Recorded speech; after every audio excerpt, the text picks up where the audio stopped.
Perkenalkan, nama saya Alvin, saya dari PMII Blitar, bukan siapa-siapa, bukan kepala desa, hanya mahasiswa miskin ya dari Blitar Selatan. Makan sehari 15.000 kebutuhannya. Satu kali saya. Oke, pertanyaan saya Bung Rocky. Kenapa dalam diskusi-diskusi yang Bung Rocky lakukan, itu terutama dalam forum diskusi akal sehat ya, itu seringkali Bung Rocky justru terjebak dalam kesesatan berpikir atau yang disebut logical fallacy, seperti misalkan ad hominem, lebih berfokus mencaci kepribadian, terus kemudian kesalahan berpikir lagi, stromen falasi, cenderung caci maki, tembakan yang salah, kemudian style over substance, retorika bahasa yang tinggi untuk membingungkan praktisi non akademisi filsafat, atau seperti contohnya misalkan makian pada Jokowi, bajingan tolol, ungkapan dungu pada lawan debat untuk menjatuhkan mental dan sejenisnya. Padahal kita tahu Bung Rocky, ketika Anda menggunakan bahasa retorik-retorik yang tinggi, Indonesia dalam survei Program for International Student Assessment oleh OECD tahun 2019 itu tergolong nomor 62 dari 70 minat baca. Kenapa tetap saja masih menggunakan bahasa-bahasa langit yang kurang terjangkau masyarakat luas? Apakah memang kepentingan Bung Rocky pasarnya itu untuk elitis yang memang potensi membayar HTM-nya tinggi dan menguntungkan, atau seperti apa? Nah, menimbang banyaknya kesalahan berpikir yang terjadi itu tadi, logika akal sehat seperti apa yang ditawarkan oleh Bung Rocky, dan kemudian seperti hari ini saja kita menjumpai ini tadi. Misalkan tadi dibahas ideologi Prancis, misalkan masyarakat umumnya banyak mengetahui ideologi tadi yang tiga tadi, Amerika. Nah itu kesalahan berpikir common sense. Di mana Bung Rocky menemukan datanya sehingga mengatakan bahwasanya semuanya sudah memahami hal itu. Terus kemudian kesalahan berpikir yang hari ini saya dengarkan lagi seperti tadi era Jokowi, Tuturi dan seterusnya itu masuknya stromen falasi. Seperti apa Bung Rocky? Terima kasih. Oke, terima kasih satu bentuk kritikan untuk Bung Rocky. Mas Alvin ya. Oke, kemudian yang belakang tadi ada cewek. Oh silahkan mic-nya tim panitia. Ya. Oke silahkan perkenalkan diri dulu. Selamat malam, perkenalkan nama saya Juliara Yulia Sarya, saya mahasiswa, saya juga termasuk kader PMI. Di sini saya ingin bertanya Bung, untuk mengaktualisasikan semua yang sudah kita diskusikan ini tadi, kita kan sebagai mahasiswa harus punya akal sehat dan juga bisa merawat keidealisme kita sebagai mahasiswa. Tapi namun tidak dipungkiri ya, mungkin mahasiswa-mahasiswa di sini idealismenya pun sudah sedikit tergoyah. Padahal kan kalau katanya Tan Malaka, idealisme itu adalah kemewahan terakhir bagi anak muda, katanya seperti itu. Tapi terkadang untuk menyikapi seperti itu, terutama perihal politik dan lain sebagainya, kita pun juga harus mempermainkan itu, seperti itu loh. Bukan berarti kita ingin menggeser idealis kita. Soalnya kan katanya kalau full idealis itu bodoh ya, seperti itu. Nah, bagaimana tanggapan dari Bung Rocky? Terima kasih. Oke, terima kasih sahabati Julia. Ini langsung mau ditanggapi oleh pemantik diskusi kita malam hari ini dari Mas Alvin dan sahabati Julia. Oke, Bung Diki dulu atau langsung Bung Rocky? Oh siap, monggo. Langsung tutup poin. Terima kasih. Oke, siapa yang mesti saya jawab ya? Alvin dia nggak bertanya itu. Dia yang bertanya ke saya itu handphone dia tuh. Karena dia baca di situ. Ya, ngapain you tulis? Berarti otakmu nggak cukup untuk nampung pertanyaanmu itu kan.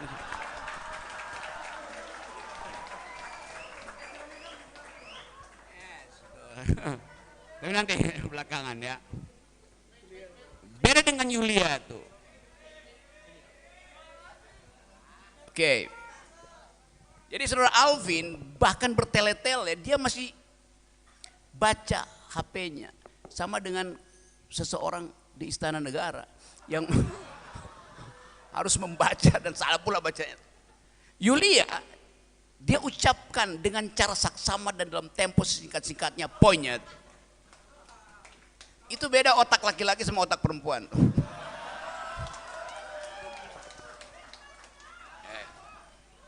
Saya satu-satu saya bahas pelan-pelan ya. Oke, Alvin. Apa itu ad hominem?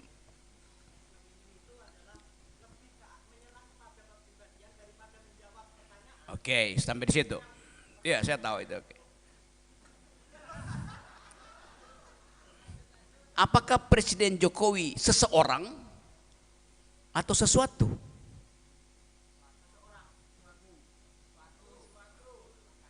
Nah, itu kesalahan berpikirmu. Yang saya maki-maki Jokowi apa Presiden Jokowi?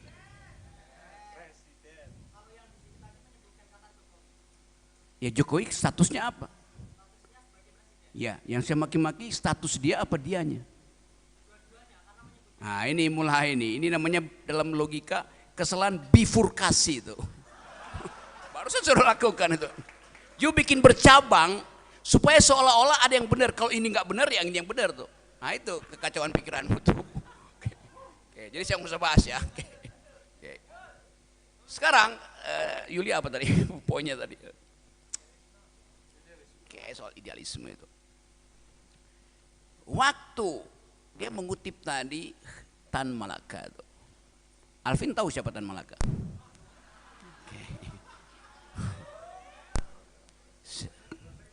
Tan Malaka menulis Madilog tanpa referensi.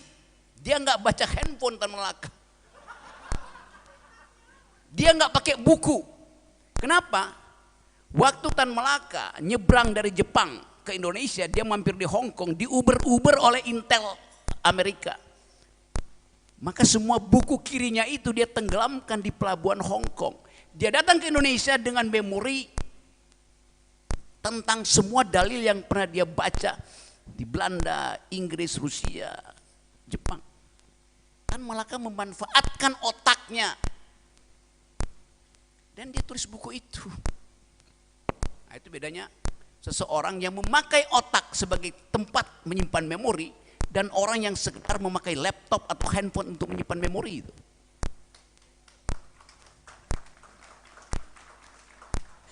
Bayangkan Pak Jokowi hanya untuk 3 lembar pikiran itu mesti dituliskan dan salah pula membacanya. Nah saya mau terangkan itu bahwa kita dapat inspirasi dari founding parents kita itu. Bahwa kecerdasan itu terlihat dari retorika dia. Di dalam retorika ada logika itu. Itu intinya. Walaupun kalau saya kasih kritik pada Tan Malaka, logika, dialektika, dan madilog, materialisme, dialektika, dan logika. Madilog. Sebetulnya itu bertentangan. Logika dan dialektika itu bertentangan. Logika artinya menghilangkan kontradiksi.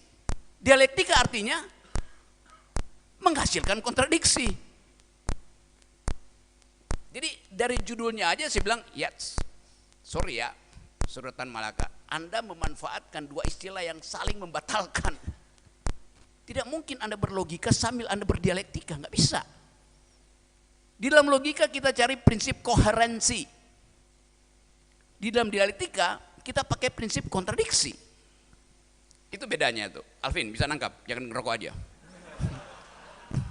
Setelah nangkap baru merokok boleh itu. Jadi sekali lagi idealisme itu tumbuh kalau di kepala kita ada 2 aktivitas yang berlangsung di dalam ruang masing-masing. Ruang dialektika untuk memeriksa kontradiksi, ruang logika untuk merawat koherensi. Sekarang kita tanya, mana menteri, mana kabinet, isi kabinet yang menghasilkan logika dan yang menghasilkan kontradiksi? Ya, terangkan perlahan-lahan. Hari ini Pak Jokowi ada di Dubai. Di dalam upaya untuk meminta pemerintah Dubai membiayai IKN. Lalu Kompas tulis headline hari ini, Jokowi ada di Dubai dan mulai terlihat hilal kecil tentang potensi investasi di IKN. Hilal kecil itu. Coba kita lihat cara Kompas meledek hilal. Yes. Yang mesti kita tanya, hilal versi Muhammadiyah apa versi NU? Kan dialektikanya begitu. Jangan dengan versi NU. Kalau hilalnya Muhammadiyah pasti itu ada kalkulasinya tak tak tak. Kalau NU ya bisa berubah sedikit.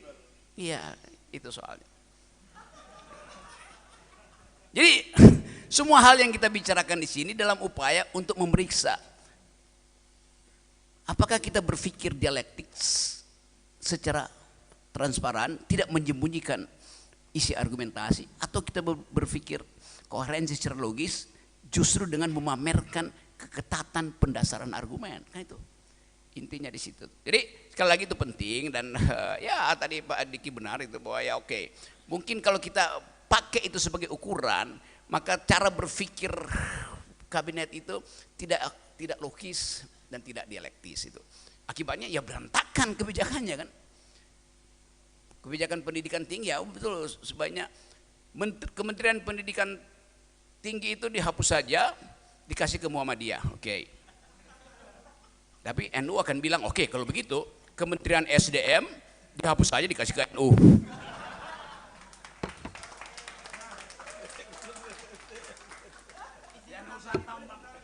Oke. Terima kasih. Oke, mic-nya tolong ini untuk menanggapi. Oke, ini silakan. Baik, Bung Rocky. Oke, siap, saya nggak pegang handphone hari ini. Sekarang. Baik, izin menanggapi. Jadi alih-alih untuk menjawab pertanyaan saya, akal sehat seperti apa yang Bung Rocky tawarkan dan juga logika seperti apa yang Bung Rocky tawarkan, Bung Rocky justru cenderung menyerang saya ad hominem. Lagi-lagi ke situ lagi. Karena gini Bung Rocky, logika itu kan dasarnya bisa, ada logika penalaran kan? Bisa menggunakan deduktif, bisa menggunakan induktif, bisa menggunakan generalisasi, analogi, hubungan kausal, kemudian anti-mem, kemudian kalau di kita landasannya ada mantik.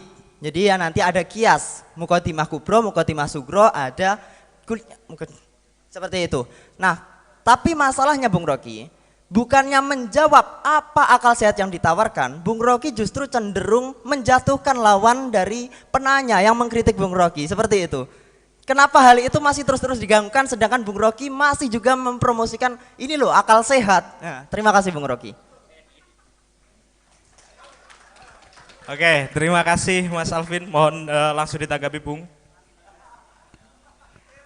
Emang tadi saya kritik Alvin? Enggak. Kan yang saya kritik handphone dia. Yang membuat dia tidak bisa otonom dalam berpikir. Sekali lagi yang saya kritik cara dia mengucapkan, bukan dianya, bukan personamu yang saya kritik, tapi cara kamu berlogika, kan itu bedanya. Saya nggak mengkritik Alvin, saya mengkritik logika Alvin. Jadi logikanya. Saya mengkritik logika Jokowi, bukan Jokowinya tuh. Itu bedanya tuh. Ad hominem itu artinya menghina manusia untuk menjatuhkan argumennya itu. Saya nggak menghina. Oke, dapat poinnya ya. Oke. Ya. Ayo Vin. Oke, apa lagi tuh pertanyaan berikut? Oke, dua penanya. Oh, kemudian bentar. Oke.